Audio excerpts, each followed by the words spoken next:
It's a lovely springish day, mild and dry at Twickenham for a match full of hope and anticipation for both sides. Kick-off taken in safely by Maro Itoje.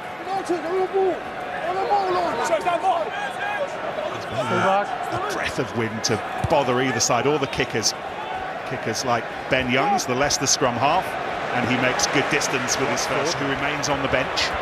And this is Jack Knoll and Brown, Mike Brown, England's fullback.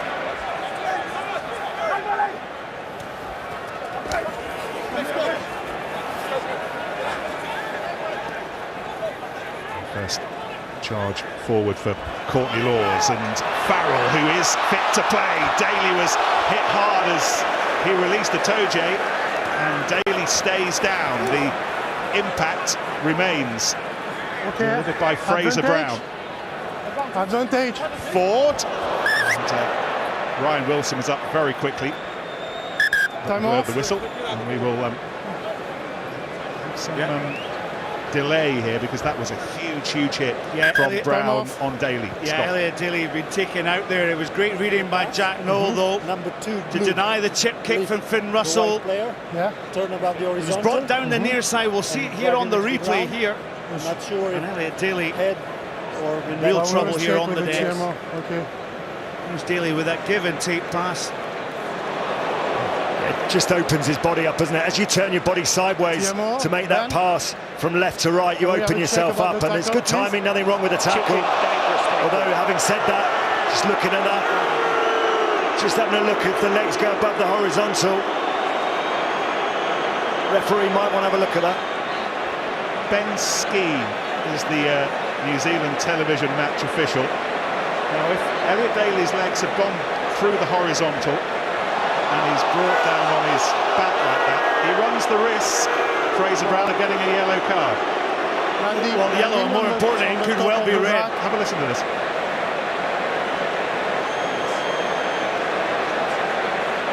Yes. Ben. Yes, Matthew. I have a decision. It's a lift tackle, and the landing is on the top of the back.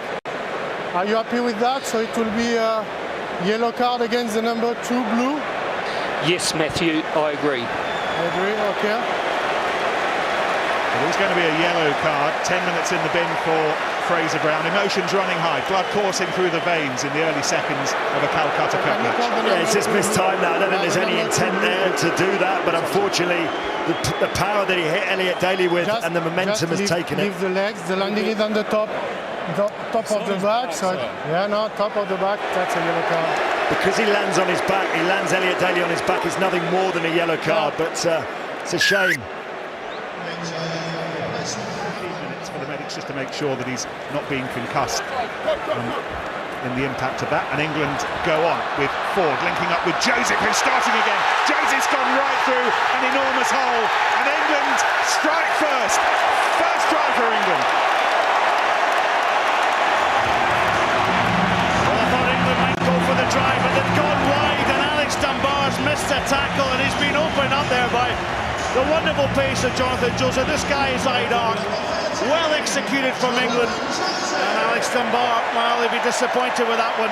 Well, the one thing, England have been guilty of a bit of sloppy passing in this championship so far, but nothing sloppy about that. It looked very slick. They just held it, the Scottish pack, on the drive initially, and then broke out on a lovely little peel. Few passes round the back, and Joseph, who's been brought back into the squad by Eddie Jones, given that confidence in him, back to those scoring habits. Great start from England. Owen Farrell with that fitness scare over the last 48 hours, a dead leg in training. You can see the heavy strapping, a bit of protection on that left thigh. Missed yesterday's captain's run here at Twickenham, so this is the first time he will have kicked for real in a while.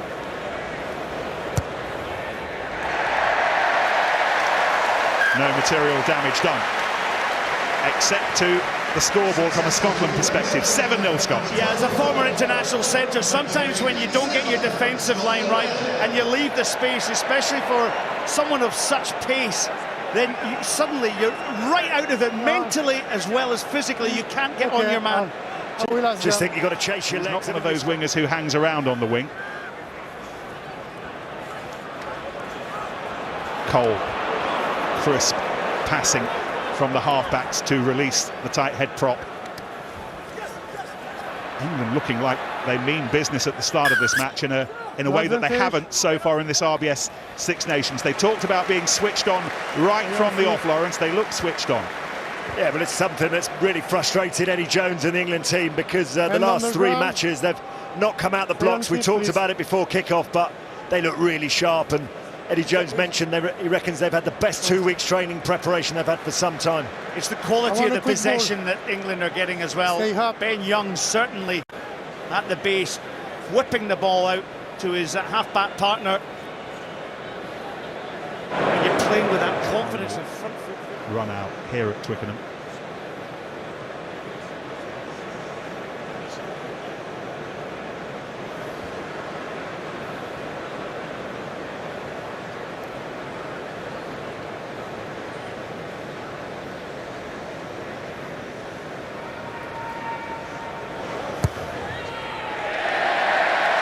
By his highest standards, he didn't kick well against Italy, the occasion of his 50th cap, but he started brightly. England try added to by Owen Farrell's conversion and penalty, and that's where we are score-wise, as Hughes does very well to hold on to a ball that looked like it was eager to escape his grasp. Here goes Joseph once more. He's wriggling through and he's giving Scotland's midfield defence a bit of a hard time at the moment. Jones did well in the end to hold on to him. But England once more, Bill just outside the 22 with a toe jig. Held on to by Reid.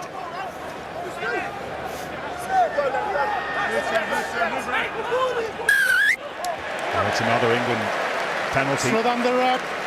Well, again, the problem, the hole comes on that outside break from Joseph. He's finding a bit of space in there. And then once they get him behind, they've got such dangerous runners, whether it's Laws, what a different player he looks this season. Looks fitter and carrying the ball to the line much stronger. And England playing with so much more purpose and desire and getting across the gain line, putting players under pressure. Two players down there. Just seeing which person it was. It was Hamish Watson who was picked out by Mathieu Reynal, and this is the break from Jonathan Joseph. Still no Manu Toure.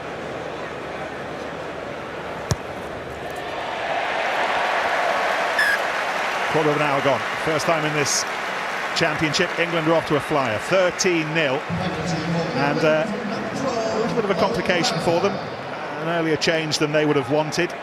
Elliot Daly actually isn't fit enough to continue after he took that blow to the head from the tackle off Fraser Brown, so Daly leaves us prematurely, and Anthony Watson playing for England again for the first time since the summer in Australia. Neither side really exerted their scrum at all throughout the championship. I know that man Dan Cole in shot, looking for a big performance, not just from himself but the whole England 8.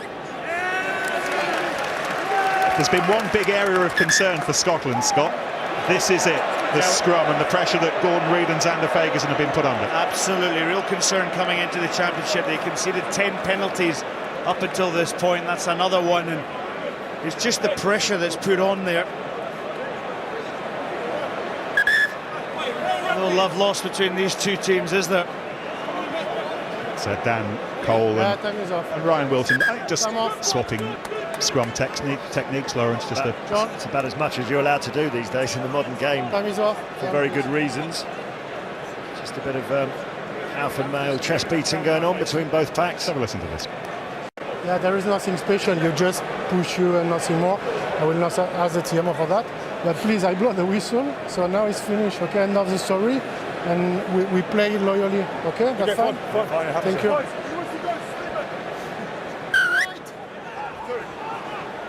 Harry Price, just his second start deputising for Laidlaw at scrum half. That's interesting, and Joseph wasn't far away. He lost it forward, but Scotland are pressing the gamble button at the moment. Well, they're pressing the plus. You know, they've just lost a little bit of control. They need to get some focus within their play. They've missed 5 tackles. These long loopy passes are not the sharp ones and the accurate ones that Russell normally delivers. Joseph knocks on, and when you're playing, put pressure on Russell, and forced a mistake. Line out one by Laws, and Farrell flings it out to Ford, who'd swap positions, and again it's Joseph ghosting through. Brilliant from Jonathan Joseph, and England have a second try. Beautiful lines are running from Jonathan Joseph. The one thing we fear in international sport is somebody of his class and pace, but the delivery from the axes of Ford and Farrell was superb as well. The pass and accuracy, it's so comfortable for England, and Scotland at 6s and 7s in their defensive alignment. Yeah, I just think they misread the play there, Scotland. Don't discount. It allows Jonathan Joseph to go through. England now in real commanding position, 20-0. 25 minutes played, 20 points to the good, and Jonathan Joseph, who was a really handy junior tennis player, he says he's always had fast feet. And we saw those fast feet just then, Scott. Oh, it is, and it's just it's one of these sublime tries, and up here in the commentary box you could see it opening up in front of him, and you can see the delight. Yeah, beg your pardon, actually Nature's got that wrong, but Scotland got a great chance here. Brown taken at the back by Barkley. Gray quickly releasing Dunbar. Scotland 5 metres short, the brightest of the match for them so far. It's Brown just short, and another charge for the line, and they've scored, and it's Gordon Reid, and my goodness how they needed that, and Reid has got them back in it. Well, it's the perfect response for Scotland. Vindicates the decision not to take the 3 points. They go for the corner, and rather similar to England, they got suckered into the drive, and they did that lovely little peel around the back. And they were running at George Ford, and I think that kind of opened up the space. Haskell and Young's unable to stop the body position of Reid, and that's a really good score. First try for Scotland. Well, you'll remember that one. Turning down the 3-point penalty, kick into the touch, and innovation from the line out as well. You'll notice that Alex Dunbar was involved in this play, and there's Reid going for that try line, and that will give them the confidence to get back into this game. Really important, actually, from England's perspective, when you're on the fringes of the ruck, that you don't get held in by the attackers. And England just a little bit guilty of ball watching there. But Scotland, they have to dig deep. Dylan Hartley, though, accuracy in the line out needed. And that snaffled by Laws, all 6'7" of it. Blue. Side. And Johnny Gray was offside. The brothers Gray in Scotland's boiler room today.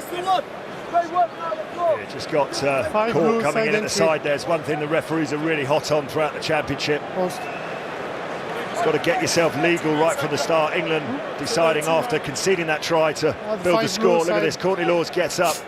Look at that, you're not allowed to swim around the side of the ruck. If you come through the middle and you stay bound, then you're legal. But Johnny Gray just getting it.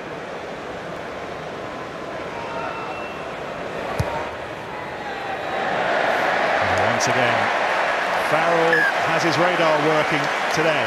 England 23, Scotland 7. Line out again to Laws is clean, and Youngs finds Ford and finds Farrell under pressure once more. It's Joseph ghosting through, and here goes Watson, and England have 3.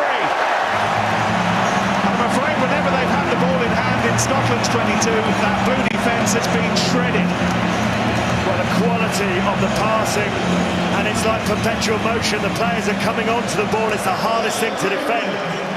They're really playing through that gap with Joseph. But look about the timing of this pass from Ford. It just delays it. Then Farrell holds onto it for that split second until Joseph comes through. He knows he can't go all the way. Lovely little connection, outside break. And then that man Watson steaming up. It's a lovely score from England. Yeah, more concern is actually 2 players on the outside as well. So hard when the accuracy of England has been absolutely super. The help. 4 minutes away from the end of a half that England won't want to end. They lead by 30 points to 7. Just enjoy this piece of skill again. The try from this angle looks lovely. Look at the delay on the pass from Farrell. Just a little straightening of the line that sets the defender in, gets him to bite in. And then the outside break from Joseph, and it's simple after that. Look at this again. Just running straight lines, fixing the inside shoulder of the defender. I know it sounds simple, Scott, in the second half as well, because you know they've had to make those changes early, and they're not going to have much left in the tank for that second half as well. An England bench that includes Billy Vunipola, of course, back from injury. No, that's fine. Dylan, Now time's Dylan. up. England Stop. Calm down. finish business That's here fine. if they wanted to. Fine. Well, I think ordinarily Elliot Daly might step up and Not have necessary. one of his cannon Dylan, call your player now, please. place kicks, but they haven't got that option. Wonder whether Owen Farrell will take it on, or whether they'll just kick it No out time and for line out. go to half-time. Well, they don't have time for the line out because What the we clock do? had already gone beyond the What we do? 40-minute mark. It's going to go for the Six Nations this season. It's on its way. It's drifting to the left. Not this time for Owen Farrell. For the first time in that first 40. Nobody has ever scored as many points in the first half as a Calcutta Cup match as England right now. It's the biggest ever 40-minute score just at half-time, but lots of unscheduled changes in the first 40. Perhaps just worth reminding you, a couple for Scotland that's rather remoulded their backs. Hogg replaced by Bennett, who was replaced by Pyrgos. Hogg a head injury, Bennett a knee injury. So Pyrgos in this second half, the scrum half. Ali Price has gone over, man of the match against Wales, man of the match against Italy, and his teammate for Wasps, Nathan Hughes, brings it away, and Youngs has it as England go in search of the fourth. And in the end, the positioning of Finn Russell denied them. And he needed to be where he was, otherwise Noel would have got the fourth. It's a wonderful break through the middle of the ruck from Nathan Hughes, linking up with Ford. Haskell looked like he had Finn Russell caught behind his goal line, but somehow the fly half manages to scramble away, and Scotland under all sorts of pressure. That's with the kick to Watson. Chased hard by Seymour, but Watson wriggles away, and Seymour got back to eventually effect the tackle. Ford, Farrell, Joseph once more. Looking to pick a lock he's picked twice already. And here goes Brown. Tackled by the other Brown. Haskell. Courtney Laws waits to the right, as does Itoje, but it's to the left, and Mike Brown wriggling underneath the attention of Fraser Brown. Push back. Noel.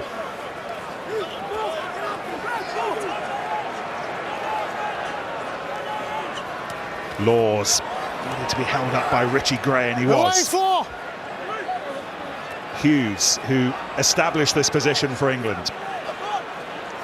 Joseph screaming for it and getting it and scoring, and it's a hat-trick for the comeback man. Well, he has been brilliant today, hasn't he? England are just piling on the misery to Scotland. It's just the abundance of possession that's coming their way. This man, Nathan Hughes, he got the offload to Ford.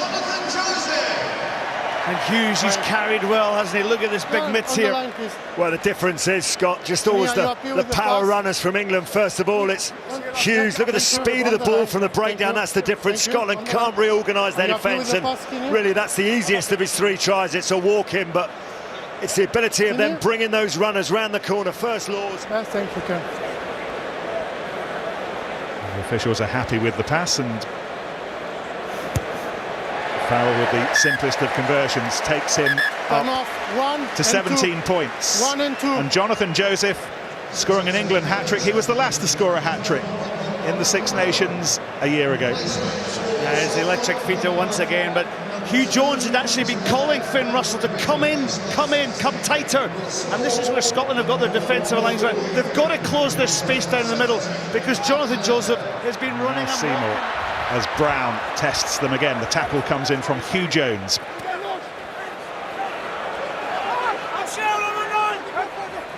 Marler, 50 caps today. 5 blue, slow down the rack. Johnny Gray. 5 blue. Real problem for Scotland, because the England runners are winning the collisions on their terms. Scotland aren't able to slow the ball down quick enough for the breakdown, and almost forcing them into giving the penalties away just to stem the flow. First it was Launchbury that comes on a magnificent line, then Joe Marler, and look at that, Scotland just can't compete. Talk about this. He's not had his hands on the ball.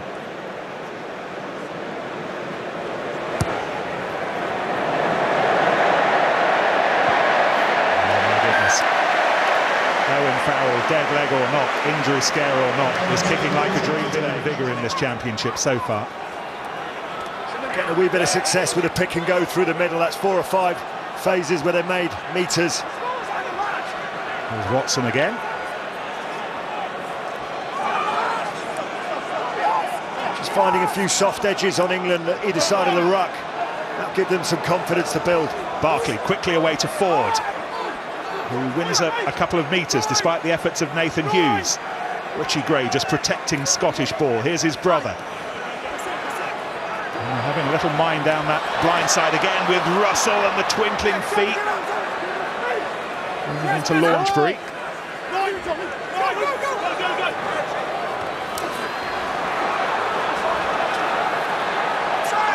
Tergos again, waits, as does the captain Barkley, but it goes beyond him to Jones, and Jones scores! And Scotland have their second try. Yeah, credit to Scotland, they've controlled that ball, and that little slip pass that puts some pace into the carry from the replacement hooker Ross Ford.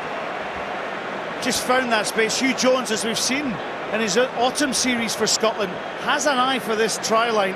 Does very, very well, bouncing off Jonathan Joseph, reaching for the line. But Scotland were patient in that build-up. Yeah, they tried to break England's defence, sort of 1 or 2 players outside the ruck, and they've had little success. But on this occasion, Scott, they do that pick and go. That's a very good kick from Finn Russell as well. 7 much-needed points for Scotland. Try scored by Hugh Jones, born in Edinburgh, raised in England, studied in Cape Town, discovered by one of the Scottish analysts, and what a very good fan he's proved to be. Once again, it's Itoje. Once again, tucking it into the arms of the forwards, and once again they're over the Scotland line. And it looks like Billy Vunipola has marked his comeback in the grand style. Vunipola scores England's 5th try. He's only been on the pitch for a couple of minutes, and they continue to stretch ahead in the Calcutta Cup. Well, that's what you call a player who's taking things into his own hands. On the first drive, he gave the ball back to Courtney Lawes. It didn't work for England on this occasion. That's him and Launchbury together. He decides not to do that. Yeah, was Vunipola. He was right. He was at the scrum half position. He latched onto the ball, and England were tight there, splintering that Scottish defence. Yeah, look at this. Really good work as well from Launchbury. He's perfectly legal there because he started that position, and he's the one that... Applause for Jonathan Joseph, who takes his lead, having scored a hat-trick. Meantime, Owen Farrell continues to collect points. He's now got 22. To attempt it. Ah oui, monsieur. Stay by. Picked up by Dupree. And that's Jones continuing to take the fight to England. And now Russell, and opening up space once more for Visser. Threat on the right wing this time, getting much more involved.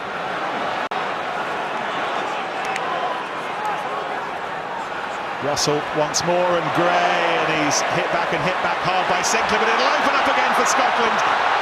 Still some work to do to score the try, but how well Hugh Jones did. He'll be playing his rugby in Scotland next season. He's leaving Cape Town behind for Glasgow, and he'll be heading to the Warriors as a Six Nations try scorer. Yeah, and Scotland playing with so much heart, aren't they? You've got to admire the way they're still trying to stretch this England defence. I thought there was an offload possibility there from Visser, but the space was always out wide. And again, it's Finn Russell who loops round. Alan Dell, by the way, great hands for the prop forward. And Hugh Jones, he's caught the eye once again with his mazy running. Well, it's all about Scotland getting front foot ball, you know, which has been in short supply in this match, and the forwards haven't been able to penetrate England, and it's been left up to the backs, and it's really Tim Bisser was the catalyst. In the face of a storm, Finn Russell has kicked like a peach today. That was another wonderful kick. Yeah, and you know, Lawrence did mention a couple of minutes ago that Scotland might look for a bonus point, and look at the loop round pass here from Finn Russell to Dell. He cuts a line, and Scotland, with 10 minutes to go, can take something out of this game of rugby if they could get one. Once again, the first choice double top is Maro Itoje, and England are running it, and they're looking for another score, and they've got it. And Danny Kerr, as he did against Italy, mauls his way over the line, and England hit half a dozen. Well, it's a beautiful line that he takes against the grain. Often players sort of run laterally. Billy Vunipola just takes the ball round the front, round the back there, and look, just space opens up. It's far too easy for him to get over the gain line. Just runs across, back inside, and Scotland have got to loosen up. Their loose forwards have got to work away from the driving maul. Yeah, they're going to work collectively and be tighter and then fan. And what seems to be happening.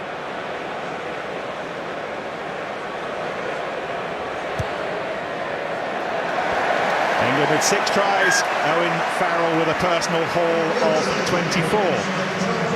Danny Kerr, 70th cap for Kerr today, is just 7 shy of the watching Matt Dawson now in terms of England's scrum half records, and adding to the try scoring tally.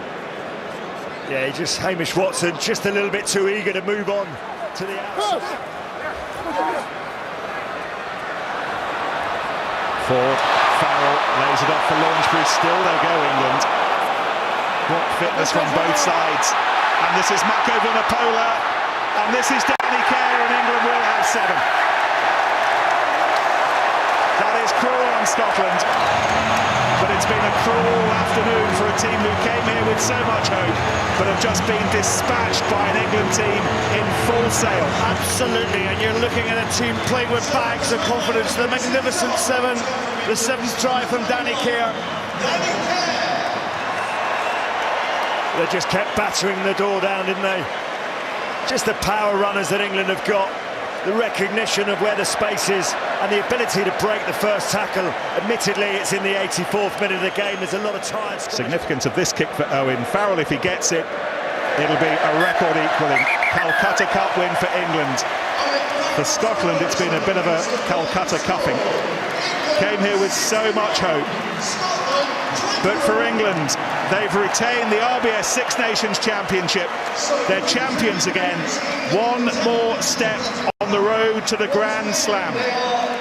Final score at Twickenham, England 61.